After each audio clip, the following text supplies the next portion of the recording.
E se eu te dissesse que muitas das coisas que você acredita desde criança estão totalmente erradas?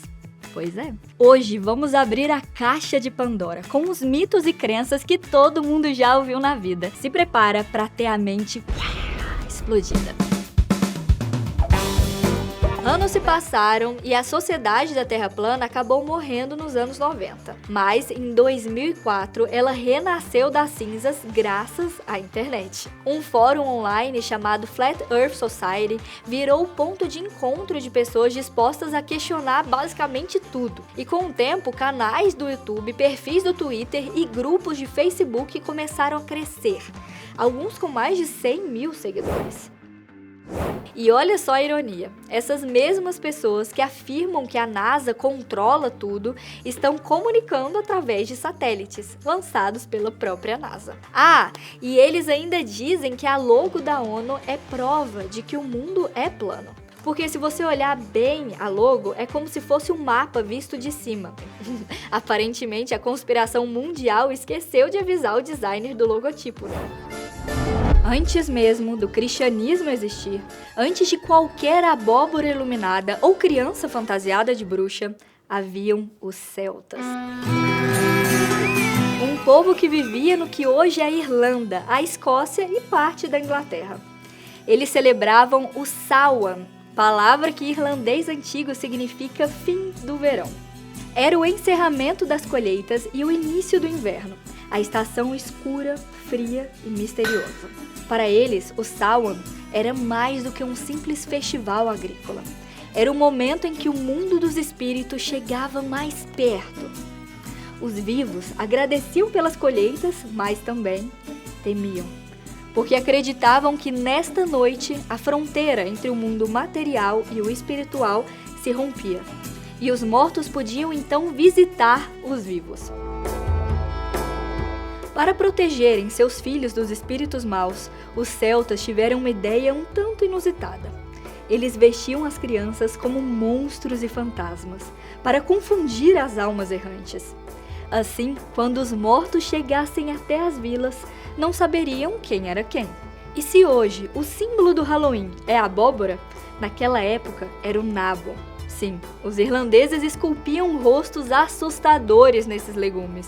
Colocavam velas dentro e deixavam do lado de fora das casas. Eram as primeiras lanternas das almas, que eram um aviso para que os espíritos ficassem longe das casas. No Samhain, as crianças com trajes assustadores também batiam de porta em porta. Mas não falavam doces ou travessuras ou trick or treat, como nos filmes, e sim pediam nozes e frutas para a celebração. Agora, prepare-se para uma história que prova que até mesmo um acidente pode mudar o mundo. Em 2004, no show do intervalo do Super Bowl, Janet Jackson e Justin Timberlake protagonizaram um momento que ficou conhecido como Wardrobe Malfunction, ou, em um bom português, o mau funcionamento do figurino. Para quem não lembra, foi aquele momento em que uma parte do figurino de Janet escapou ao vivo para milhões de pessoas, deixando o seio dela à mostra. Um escândalo. O mundo, então, enlouqueceu. Todo mundo queria ver e rever o tal incidente. Mas, em 2004, compartilhar vídeos na internet era uma verdadeira dor de cabeça. Não existia uma plataforma fácil e centralizada para isso. As pessoas tentavam baixar vídeos de sites obscuros, a qualidade era péssima e o processo era lento e complicado. Era quase impossível encontrar o vídeo do Wardrobe Malfunction com uma qualidade decente e de forma rápida. E foi exatamente essa frustração que deu a ideia para 3 ex-funcionários do PayPal: Chad Hurley, Steve Chen e Jawed Karim. Poxa, se é tão difícil compartilhar um vídeo tão bombástico, por que não criamos uma plataforma onde qualquer um pode fazer isso de forma rápida e fácil? E assim, meus amigos, nasceu o YouTube. Acreditem se quiser. A maior plataforma de vídeos do mundo, que hoje permite assistir a tudo, desde tutoriais de maquiagem até documentários complexos, e até mesmo esse vídeo aqui que você está assistindo agora surgiu por causa de um incidente do Super Bowl. É a prova que às vezes o caos gera a maior das inovações.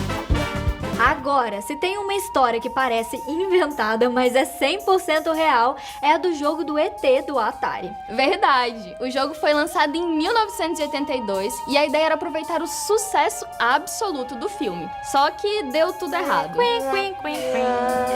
O game foi feito às pressas em pouquíssimos meses e virou um dos maiores fracassos da história dos games. A crítica detonou, os jogadores odiaram e as vendas encalharam. A Atari produziu milhões de cópias que ninguém queria comprar.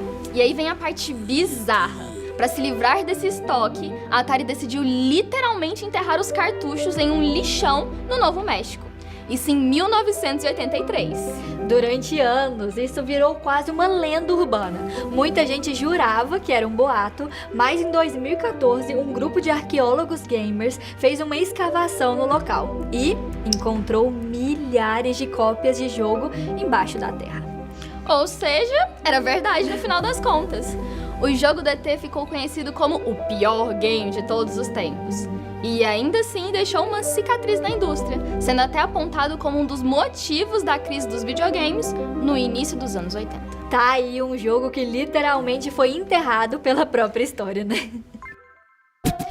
Esse aqui é campeão de erro. Você já deve ter ouvido alguém dizer que um filho é cuspido e escarrado, o pai ou a mãe, né? Pra dizer que ele é a cópia exata, idêntica. Errado. A forma correta é esculpido em Carrara. Carrara é uma cidade da Itália famosa por fazer o mármore mais puro e branco, usado para fazer esculturas perfeitas. Então, quando alguém era esculpido em Carrara, significava que ele era tão perfeito que parecia uma obra de arte, sabe? Tipo eu aqui, ó, esculpido em Carrara. Com o tempo, a pronúncia foi se perdendo e virou essa coisa meio nojenta de esculpido escarrado. Agora imagina a decepção do artista que esculpiu uma obra-prima e ouviu que ela era cuspida escarrada. E aí, você já conhecia alguns desses casos? Deixa aqui o seu comentário que eu quero muito saber a sua opinião. E se você ficou até agora comigo, não se esquece de dar o seu like e se inscrever no canal que apoia muito o nosso trabalho. Até o próximo vídeo e tchau!